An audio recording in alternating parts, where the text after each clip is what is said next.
Praise the lord.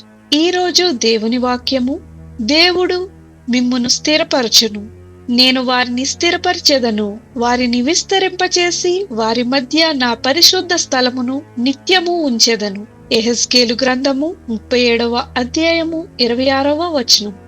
ఎన్నో సంవత్సరములు దాటిపోతున్నా దేనిలోనూ స్థిరత్వం లేకుండా, అభివృద్ధి ఆశీర్వాదము లేకుండా, అన్ని ప్రయత్నాలు మరియు మనకున్నదంతయు కూడా వ్యయము చేసినప్పటికీ ఎటువంటి ప్రయోజనము లేక, ఎన్ని ఉద్యోగాలు వ్యాపారములు చేసినను నిలకడగా లేకుండా ఉన్న వారితో దేవుడు ఈరోజు మాట్లాడుతున్నాడు.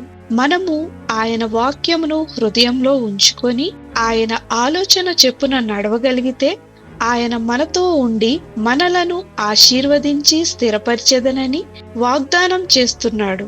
ఆయనే మనలను స్థిరపరిచువాడు. ప్రార్థన. ప్రభువైన యేసు, స్థిరత్వము లేని మా జీవితాలను ఆలోచన ఇచ్చి మార్గము చూపించి మా జీవితాలను స్థిరపరచుమని యేసు నామంలో అడుగుచున్నాము తండ్రి. ఆమేన్.